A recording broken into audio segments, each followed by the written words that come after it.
이미 지금 관객석에서 같이 함께 영화를 보셨다고 들었거든요. 감독님 무대 위로 바로 올라와 주시면 김시은 배우님이 저쪽에서 같이 또 등장하겠습니다. 큰 박수로 맞이해 주시기 바랍니다.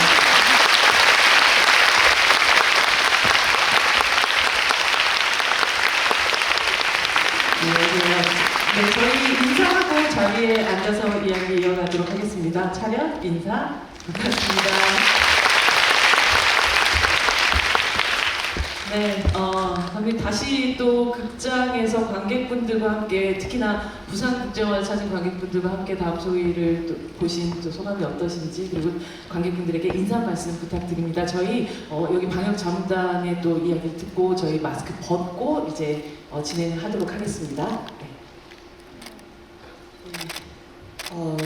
이런 시간에 그리고 또 아침에 비까지 왔는데 많은 분들이 이렇게 와주셔서 정말로 감사드립니다.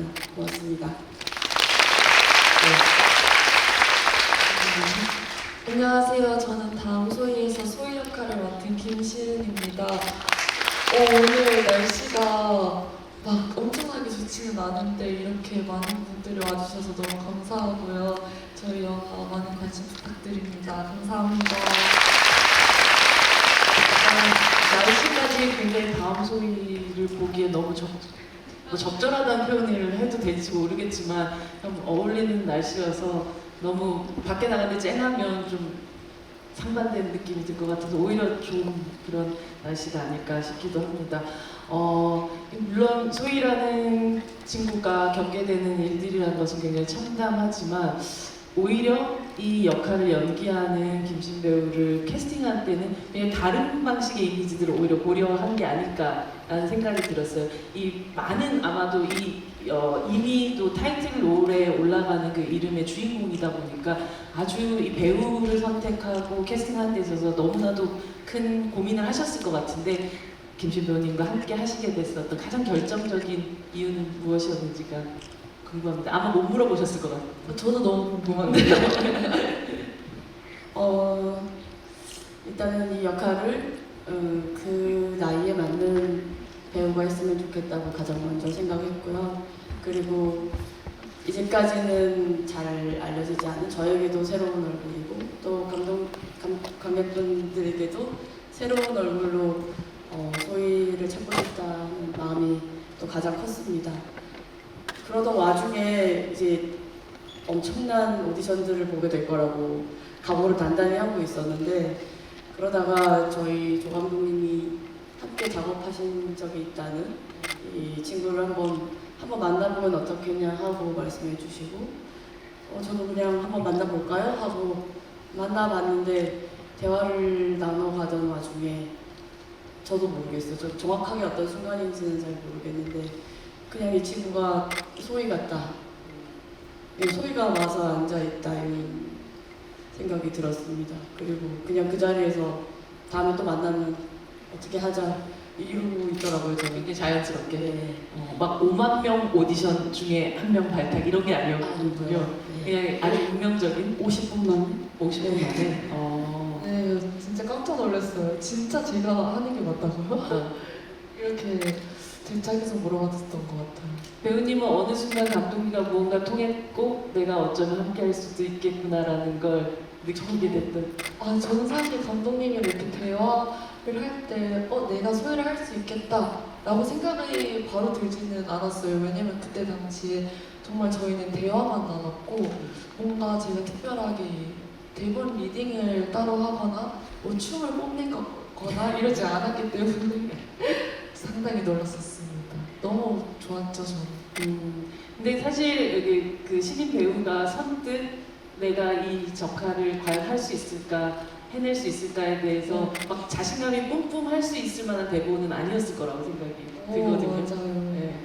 사실 정말 하고 싶다라는 생각이 많이 들었지만 과연 내가 이 소위를 정말 잘 해낼 수 있을까? 라는 확신이 들진 않았었던 것 같아요. 근데 이 다음 소위라는 시나리오를 읽고 아 그래도 이 작품이 정말 세상에 나와서 조금은 다르고 조금 더 나은 세상이 되지 않을까라는 뭔가 소망이 있었거든요. 그래서 그럼 이 시나리오를 쓰신 감독님을 한번 만나고 싶고 대화를 나눠보고 싶다. 이래서 저는 사실 그런 마음으로 감독님과 미팅을 그리고 오디션을 봤었던 것 같아요. 신배우님께서 바로 뭔가 감독님한테 이건 왜 그래요? 라고 혹시 질문하신 질문 같은 게 있으셨어요?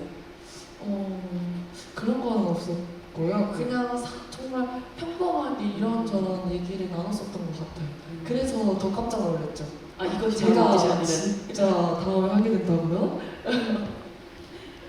이 영화를 이미 여러분들은 보셨지만 한 1시간 13분, 뭐 1시간이 훌쩍 넘어서야 배두나 배우가 첫 등장을 하게 되는 이렇게 반반으로 나눠져 있는 구조를 갖고 있기도 한데요. 사실 배두나 배우 같은 경우는 뭐 여러분들 다 아시겠지만 도이아라는 작품으로 감독님과 함께 하셨던 그런 배우였는데 사실 본청에서 다시 자리가 나기를 기다리고 있는 형사라든지 이 영화 속에서 직업적인 면들은 같은 그런 배우, 같은 역할을 같은 배우가 또다시 그 다음 두 번째 작품까지 같이 하게 됐었을 때 이것은 어쩌면 배두나가 형사를 연기를 한다면 같은 형사라도 다르게 보일 거라는 확신 혹은 아니면 새로운 인물을 연기해낼 거라는 어떤 믿음 같은 게 있기 때문에 할 수 있는 선택이 아니었을까라는 생각이 들었어요. 두나 배우님과 두 번째 작업을 어떻게 다르게 하고 싶었고 또 어떤 믿음도 갖고 작업에 임하셨는지. 우선 첫 영화를 같이 만들고 그때 제가 생각했던 것들 그리고 말씀드리자면 너무나 환상적으로 이 배우와의 작업을 해내고 이번 영화를 준비를 하면서는 시나리오를 쓰는 과정에서도 그 배우, 배두나라는 존재가 있기 때문에 이런 인물을 또 만들어낼 수 있었던 것 같아요. 영화 중간에 등장해야 되고 그리고 특별히 그 인물에게 뭔가를 더 할애해서 영화 속에서 말해줄 수도 없고 여러 가지 제약들이 있음에도 불구하고 단방의 관객들을 사로잡고 끝까지 함께 이끌어 나갈 수 있는 배우. 저는 제 머릿속에는 배두나밖에 떠오르지 않았고 그리고 당연히 제가 생각한 것 이상으로 훨씬 더 잘 표현해낼 거라고 믿어 의심치 않았고요. 그리고 영화를 찍는 내내 그것을 또 확인해가는 과정이기도 했습니다. 다음 소위 준비하는 과정에서 제가 또 뭐 함께 좀 작업할 일들이 있어가지고 두나 배우님 되게 자주 만났었는데 가장 큰 걱정은 춤. 실제로 많이 나오지도 않아요, 그렇죠? 사실 두나 배우가 춤추는 장면 굉장히 많이 나오지 않는데 정말 최선을 다해서 춤 연습을 하시더라고요. 그 과정을 옆에서 지켜보시면서 어떠셨는지 감독님? 연습실에 이제 와서 춤을 춰야 된다 했을 때 진짜 그렇게 할 거냐고 물어보더라고요. 그래서 진짜로 굉장히 춤을 잘 추는 사람이니까 해야 된다. 그랬더니 정말로 깜짝 놀랐고 정말로 열심히 연습했습니다. 본인이 계속 힙합 노래를 들어가면서 부단히 연습을 했고요. 그리고 또 처음 김시은 배우랑 만난 자리가 바로 그 연습실이기도 했어요. 그래서 영화 속에서 마치 처음 네. 만나듯이 그렇게 만난 것도 되게 재미있었던 일이었고 두 분 다 굉장히 열심히 연습했습니다. 시은 배우님의 춤추는 장면도 사실 이 영화 속에서 첫 등장부터 춤을 추고 그리고 마지막 순간까지도 그렇게 춤을 춰요. 진짜 사실 물리적으로 굉장히 힘든 일이기도 했었을 것 같은데. 저희가 사실 춤을 엄청나게 잘 추는 편도 아니고 그런데 소희는 춤을 좋아하고 그래도 조금은 잘 추는 친구잖아요. 그래서 춤을 정말 열심히 제가 할 수 있는 한 최선을 다해서 춤을 췄던 것 같아요. 가장 좋아했던 노래나 뭐 맞추기 좋아했던 안무 같은 게 있어요? 그 노래가 등장하지 안 나왔거든요. 않는데 네. 그 노래가 있어요. 뭘인지 얘기해 주셔도 돼요? 꿈이 뭐야라는 곡이거든요. 네.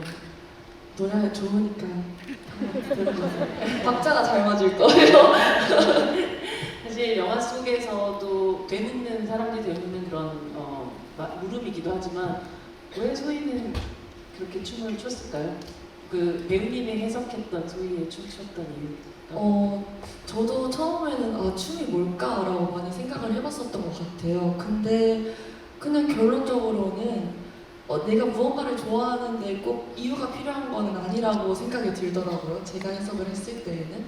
그래서 소희라는 인물 자체도 그냥 춤이 좋아서 저도 뭔가 거창하게 말을 하고 싶지만 단순하게 춤이 좋아서 소희가 춤을 많이 열심히 췄던 거 아닌가 싶습니다. 그리고 잘하고 싶었던 것 같기도 하고요. 꿈이 뭐야라는 그 노래를 여기 틀지 않고 깔지 않고 네. 사실은 무음 속에서 춤만 추는 모습을 선택한 거에는 반드시 감독님의 의도가 있었을 것 같거든요. 네, 저희 이전에도 와 계신 제작실장님께서 그 곡을 사용할 수 있도록 또 굉장히 부단히 노력을 하셔가지고 그런 저작권 문제도 해결해 주시고 해서 그 그레이 씨에게 허락을 받아서 사용도 할 수 있게 되었었어요. 그런데 막상 이제 제가 원래는 이렇게 이어폰 안에서 새어나오는 음악으로 해보려고 했는데 막상 그 장면이 담고 있는 것은 계속해서 틀리는 장면, 그것을 반복하는 장면이라서 그 꾸준하게 음악을 넣기가 참 애매하더라고요. 그래서 그 음악은 오로지 소위 귀 속에서만 들리는 음악으로 하고 우리는 그냥 바깥에서 잠시 그 아이의 숨소리, 뭐 발소리 이런 것만 듣는 게 낫겠다 싶었습니다. 몸짓은 굉장히 처절한데 동시에 이 아이는 지금 굉장히 살아있구나 같은 걸 또 느끼기도 했었던 장면이라서 오히려 말씀하셨던 그 제작진장이 너무 고생하셨겠지만 음악이 안 들어가는 편이 훨씬 더 우리에게 소희를 제대로 보여주는 첫 오프닝이었다는 생각이 듭니다. 꽉 메워주신 이 관객분들이 엄청난 질문들을 또 가지고 계실 것 같은데요. 저희 관객분들에게 마이크 또 가도록 하겠습니다. 여기서 두 번째, 돌아보시는 분에게 마이크 가도록 하겠습니다. 네, 안녕하세요. 감독님이시요. 보면서 너무 많이 분노하고 좀 슬퍼서 보고 있는데요. 눈 내리는 장면이 여러 번 등장했는데 감독님이 생각하시는 눈의 의미가 뭔지 궁금합니다. 네. 저도 울 것 같네요. 되게 눈 내리는 풍경을 보면 되게 이쁘고 일단은 추운 겨울에 내리긴 하지만 뭔가 좀 포근하고 그런 기분이 들잖아요. 그러면서도 또 한편으로는 그 눈이 다 내리고 난 다음에 그 눈이 또 녹을 때 이럴 때를 보면 언제 그렇게 예뻤냐는 듯이 또 그 지적해 있었던 이런 것들이 또 드러나기도 하잖아요. 그런 차원에서 이 영화에서 눈을 사용하면 좋겠다고 생각을 한 것 같습니다. 한편으로는 되게 위로받고 싶을 때 눈이 내리는 것 같은데 또 영락없이 그 다음에는 너무 안 좋은 일들이 생기고 그런 거였던 것 같아요. 네, 다음 질문 가도록 하겠습니다. 여기 앞에서 세 번째 줄에 지금 두 번째 던지시고 드릴 것 같습니다. 바로 말씀하시면 돼요. 배두나 배우님께서 나오셨는데 보시면 오래 쉬어서 뭐 시키는 대로 해야 되는데 이런 대사도 나오고 근데 딱히 그렇게 구체적인 서사가 나오지 않는데 그런 부분에 있어서 원래 설정한 서사가 있으셨는지 아니면은 형사직을 처음 맡아서 매너리즘에 빠지지 않는 다 뭐 이런 정도의 설정인 건지 좀 궁금합니다. 네, 그러니까 영화 속에 나오는 딱 그 정도로만 갖고 있었습니다. 거기까지는 사실은 드러나진 않지만 어머니가 돌아가셨고 또 오랫동안 1년 넘게 휴직을 한 이유가 또 어머니 돌아가시기 전에 같이 이 연간호를 하는 둘밖에 없으니까 이런 정도의 설정이었고요.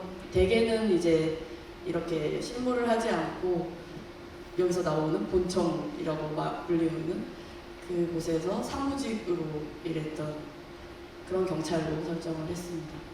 이제 엊그제 제가 영화를 보다가 그 위에 청석 과장이 어머니 일은 하고 유진이 지금 바로 가봐야 돼서요 라고 하잖아요. 이게 꼭 제 심정 같아요. 지금 바로 가봐야 돼서 영화를 빨리 진행시켜야 돼서 더 네. 이상 어머니 얘기를 더 이상 할 수가 없었어요. 감독님 이런 의외의 유머가 있으신 분이시죠? 안효신 배우님. 아마도 도의학대 같은 경우는 또 이 형사의 또 전사들이 조금 나오기도 해서 아마도 그녀에게도 뭔가 다른 이유가 있지 않을까라는 생각을 좀 하셨지 않았을까 싶기도 해요. 네. 다음 질문으로 이어가도록 하겠습니다. 이번에는 저기 제일 끝에 네 지금 손 계속 들고 계신 분에게로 가겠습니다. 그 감독님 영화 너무 잘 봤고요. 그 소희가 마트에서 맥주 2병 마시는 장면에서 그 문틈 사이로 들어온 햇살이 되게 저에겐 따뜻한 이미지로 느껴졌는데 사실 그 이후의 내용 전개는 뭔가 따뜻한 이미지와 뭔가 저는 맞지 않는 전개니까 그 햇살이 소희에게 어떤 의미였는지 좀 궁금해서 여쭤보고 싶습니다. 감사합니다.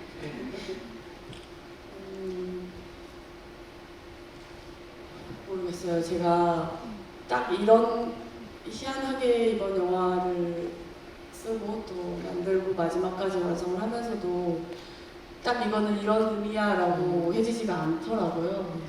근데 그 장면을 만들 때 제 마음속에 있었던 건 그날의 마지막 햇빛을 이 친구가 봤으면 그리고 그 빛을 보면 어떤 마음이 될까? 그게 그 맨발에 닿을 때 어떤 따뜻함을 느꼈을까? 아니면 그것조차 전혀 위로가 되지 못했을까? 그 자리를 뜨게 된 그곳을 뜨게 된 이유도 어쩌면 그 빛을 좀 따라가고 싶었던 건 아닐까? 이런 제 마음속에 그런 것들이 좀 일어났던 것 같아요. 그리고 결국에 이제 그곳에 올라가서도 사실은 마지막에 어떤 굉장히 아름다운 것을 봤으면 좋겠다, 이 사람이. 그런 마음으로 만든 장면들이고, 근데 여전히 또 그것들이 또 끝내 위로가 되지 못했나 하는 걱정도 있었습니다. 감사합니다. 그 맨발의 삼선 슬리퍼 발끝으로 닿는 그 마지막 햇빛을 보고 있었던 소희는 어떤 마음이었을까라고 생각하면서 시은 배우는 연기를 했을까? 저는 그 빛이 저한테 왔을 때 제가 소희로서 느꼈던 감정은 어쩌면 위로받고 싶었다라고 생각이 들기도 했고, 그래서 그 빛이 왔을 때 빛이네 이렇게 생각하고 그걸 봤는데 그 빛이 너무 아름다운 거예요. 그래서 그 빛을 따라가고 싶다라는 생각이 들어서 그 가맥집에서 일어나지 않았나 싶습니다.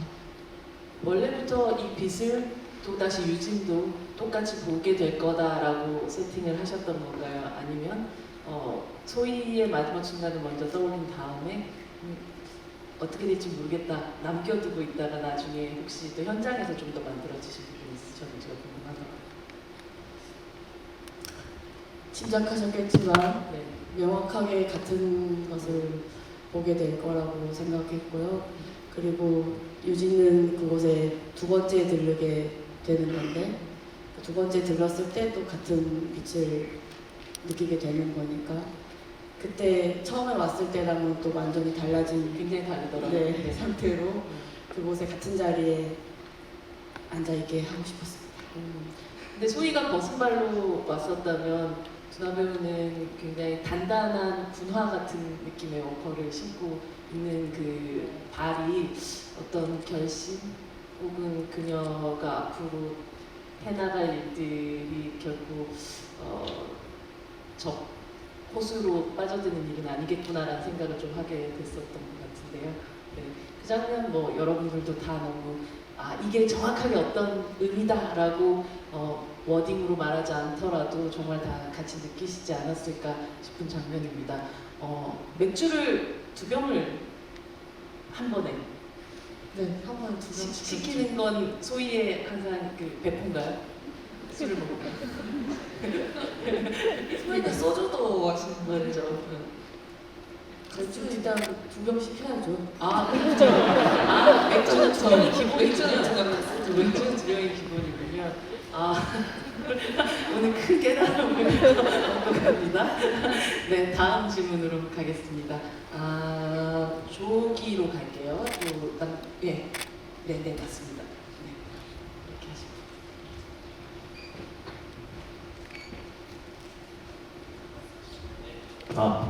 우선 영화 만드시느라 고생 많으셨습니다. 저는 좀 특별하게 지금 다음 소희가 이제 부산국제영화제 이후로 만약에 개봉하게 되면 감독님이나 배우님이 어쨌든 홍보를 하셔야 되잖아요. 이 영화를 알리기 위해서 본인들이 가장 생각하는 한 컷을 추천하고 싶다면 홍보팀에서 나오신 건 아니시죠? 이런 적은 있습니다. 이런 적 있으시군요. 직업병이구나, 저거. 감사합니다. 네, 한 컷을 골라주신다면 감독님과 신부님이 각각 골라주시면 좋을 것 같은데. 한 컷 고르기 너무 어려운데 전 처음에는 그 빛을 보는 장면이 되게 저한테도 따뜻했고 그렇기 때문에 굉장히 그 장면도 좋다고 생각을 했는데 또 이제 보니까 이제 제가 저수지로 이렇게 갈 때 그 장면이 왜인지 모르게 계속 생각이 나더라고요. 그래서 저는 그 장면을 추천하고 그 싶습니다. 뒷모습을. 네, 그 뒷모습을. 감독님? 이게 중요한 문제예요.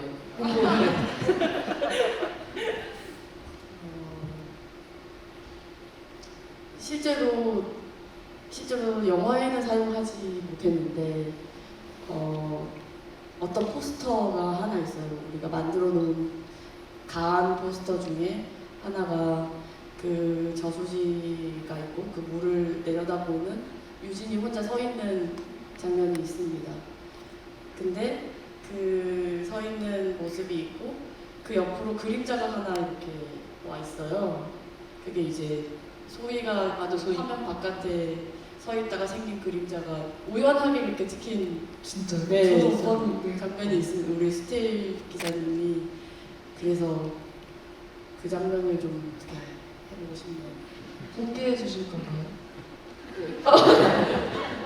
꼭 포스터로나 뭐 이렇게 봐야겠네요. 쓰이지 않더라도 꼭 공개 한번 해주시기 바랍니다.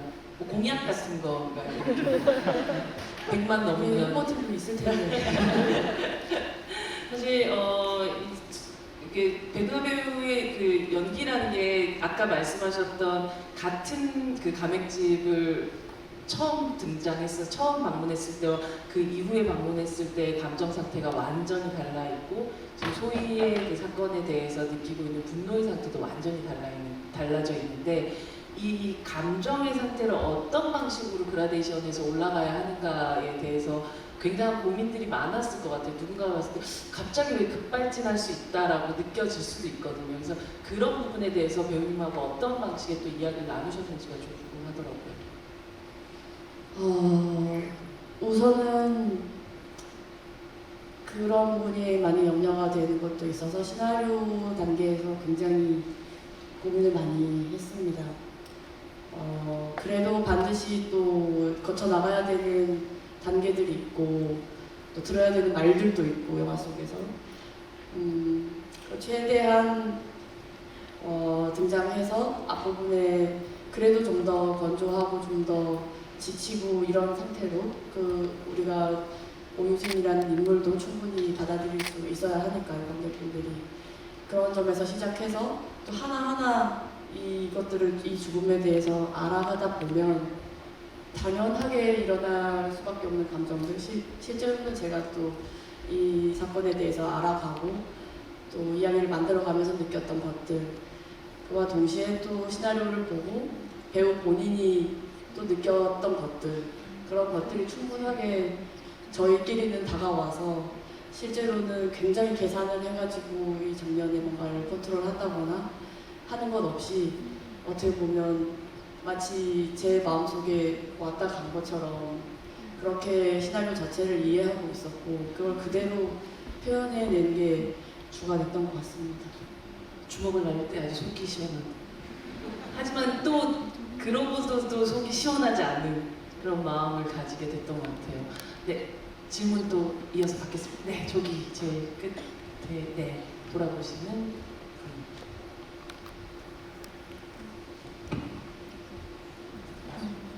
영화 잘 봤습니다. 계속 읽으면서 봤는데 저는 소희가 정의로운 친구라고 생각했거든요. 처음에 곱창집에서도 그렇고 그리고 나중에 콜센터에서 일할 때 그 아이가 죽었다는 남자 어른이 전화를 하는데 바로 해지해주지 않고 뭔가 계속 판매를 하려고 했었잖아요. 저는 그게 소희가 뭔가 그때 실적이 좋은 이럴 때니까 돈을 벌고 싶어서 그런 거라고 생각했는데 소희가 정의로운 친구라고 생각했는데 그렇게까지 돈을 벌고 싶었던 이유가 뭔지 궁금했습니다.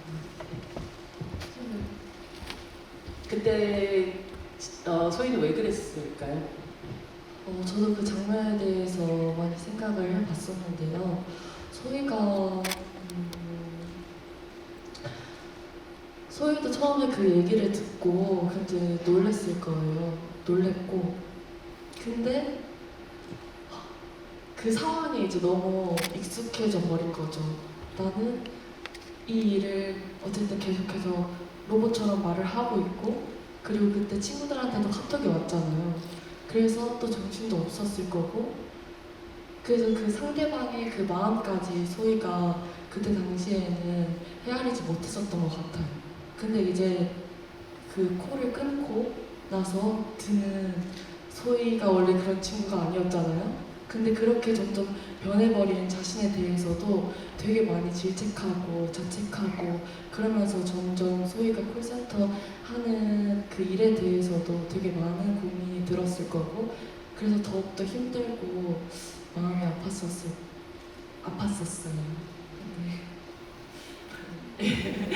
네, 네, 가운데 아마 이게 마지막 질문 되지 않을까 싶긴 한데요. 네, 가운데 분에게 가겠습니다. 네, 한번 들었어요. 네, 이분입니다. 네. 마이크 전달 좀 해주세요. 네, 전달 좀 부탁드릴게요. 마이크. 네, 일단 영화 너무 재밌게 잘 봤습니다. 혹시 그 첫 장면이랑 마지막 장면이 다 춤추는 장면으로 끝나는데 처음에는 좀 실수를 많이 하잖아요. 근데 마지막에는 정말 멋지게 완벽하게 춤을 추는데 그게 어떤 의도가 있는지 궁금하고요.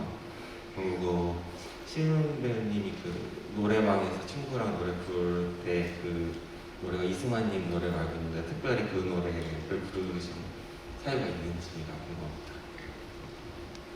감독님부터 네, 대답해 주실래요? 아주 처음부터 이 영화를 이 춤을 추는 장면으로 시작해서 춤을 추는 장면으로 끝내야겠다 하는 것도 있었고 또 처음에 계속 틀리는 그 부분을 마지막에도 완성하는 모습으로 그것만을 세상에 남겨놓고 간 것처럼 그렇게 만들고 싶었습니다. 그리고 또 그 마지막 핸드폰에 남아있는 영상은 뭐랄까요, 마치 오유진 형사에게 남긴 선물 같은 저로서는 이제 그 장면을 만들 때 그런 마음으로 만들었고 또 내내 자기는 잘못한 거 하나 없는데 고초를 겪어가는 이 유진이라는 인물에 대한 안쓰러움과 또 그 순간만큼은 마치 소희와 유진이 서로 통하고 있는, 함께하고 있는 듯한 장면으로 영화를 마치고 싶었습니다. 노래방의 선곡에 노래방의 선곡이요. 일단 제가 생각했을 때는 소희는 발라드 그리고 뭔가 이제 자신의 감정을 표출할 수 있는 노래를 부르고 싶었을 거라고 생각을 했어요. 그래서 사실 근데 그 노래는 제가 선택한 건 아니고 이제 감독님이 이 노래 어떻게 했니? 모르는 노래더라고요. 그렇죠. 네.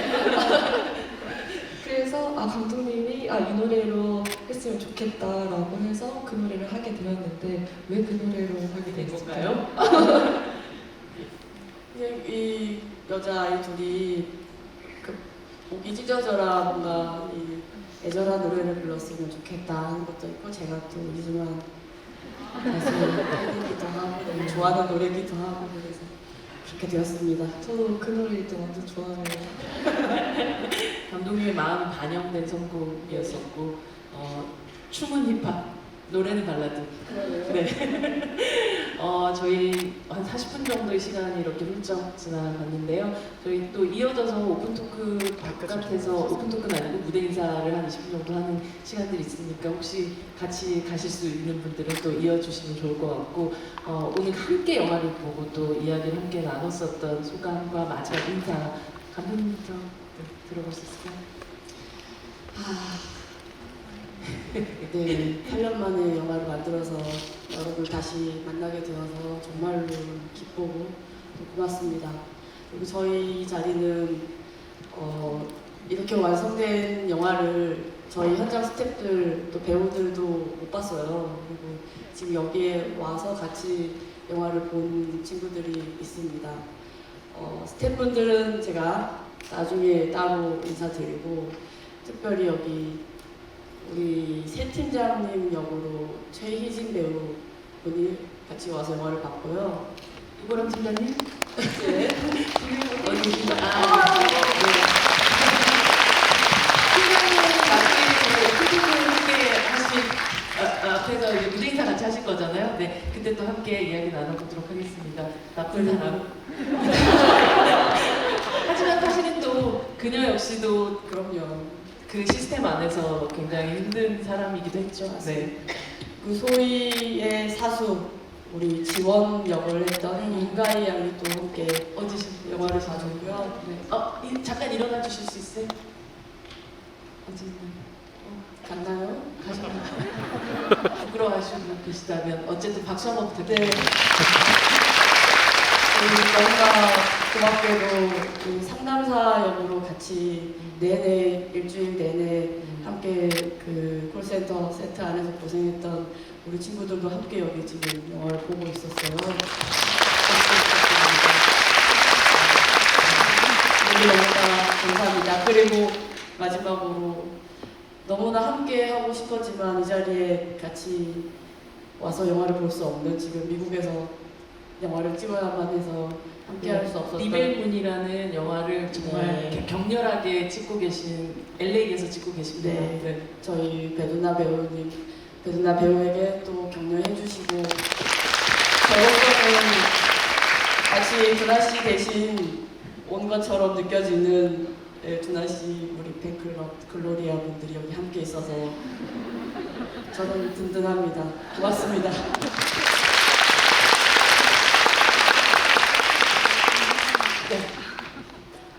저는 이번에 부산국제영화제 처음 오게 되었는데 이렇게 다음 소위와 함께 할 수 있어서 너무 좋았고요. 그리고 너무 영광이었고 오늘 또 이렇게 끝까지 자리 함께 해주셔서 감사합니다. 앞으로도 저희 다음 소위 많이 사랑해주시고 관심 가져주시면 감사하겠습니다. 오늘 진짜 감사합니다. 여러분들 함께 해주신 다음소희 팀에게 같이 박수 치면서 이 자리를 마치도록 하겠습니다.